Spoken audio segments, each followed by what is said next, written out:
to accuse them of something close to a crime. And I think that term should be carefully used. Well, can I respond to that, Mr. Chairman? When you get your, I'm going to recognize Senator Blackburn because I should have recognized her before you, and she has to go, and we have several others waiting. Yeah. Senator Blackburn. Thank you, Mr. Chairman. Yes, I do have an honor flight of veterans from Tennessee that are waiting for us at the memorial. Thank you for the hearing today, and to each of you for being here. Thank you for your time and your testimony. And Ms. Nobles, we're so grateful that you would be here. I know this is painful, and I appreciate that you are here. Mr. Chairman, I do wish that since H.R. 2, the border security bill from the House has been over here now right at a year, and we have not taken that bill up. I do wish that we would take that bill up so that we could stem the flow of illegal immigration coming into this country and then address some of these issues. I know that Senator Cornyn and Senator Graham talked a little bit about things that have been offered before.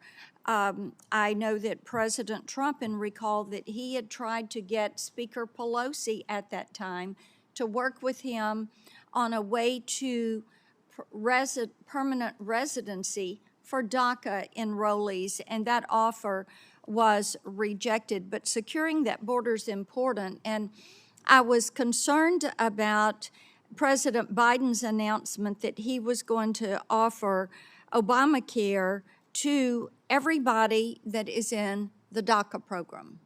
Now, at this point, we have 85,000 illegal migrant children that HHS and the Office of Refugee Resettlement cannot find. They do not know where they are. They don't know if they are dead or alive. They don't know what has happened to these children. I've constantly asked Secretary Becerra about this, Secretary Mayorkas. They cannot find these children. They're not putting energy into that. But they think the right thing to do is go say, oh, let's give free health care, and then leave the border open, not secure the border, and ask the American taxpayer to pay for this when unemployment is at a 2-year high, foreign-born workers are coming into the workforce, taxpayers are struggling to make ends meet, but you want to talk about raising taxes and paying for a new program when you cannot manage what is in front of you. And fixing this issue at the southern border should be what we are talking about and what we commit to doing. Nearly 10 million in 3 years that have illegally crossed the border. Ms. Vaughn, let me come to you.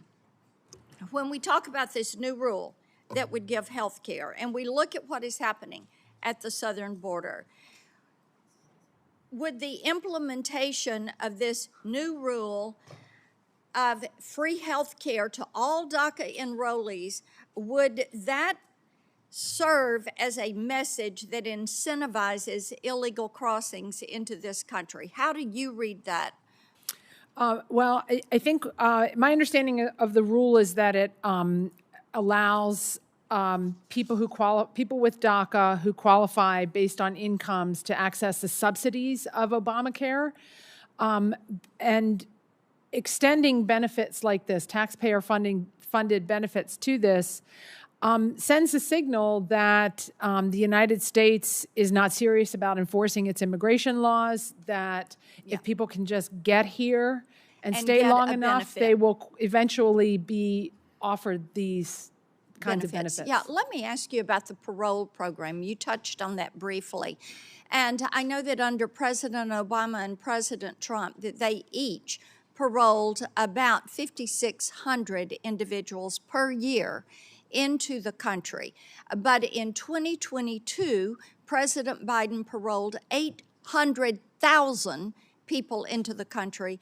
And then in 23, he paroled 1.2 million people.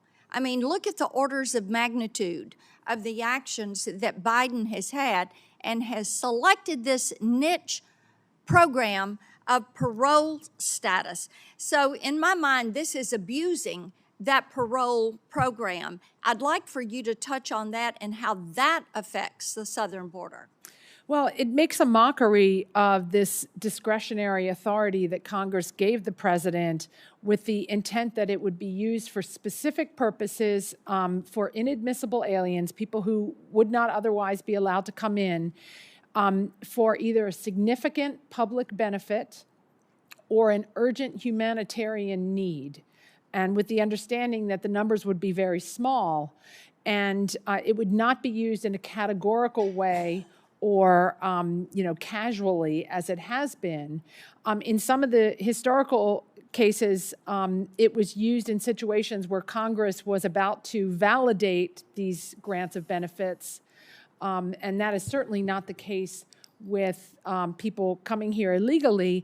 And we know from talking to the migrants themselves that they understand that if they can make it to the border, if they can make a down payment in their on their smuggling fee, that it's very likely that they will be allowed to stay here indefinitely without any fear of enforcement within the country, whether they show up for their immigration proceedings or not, and potentially have access to the same kind of benefits that are given to long-term people who've been here illegally.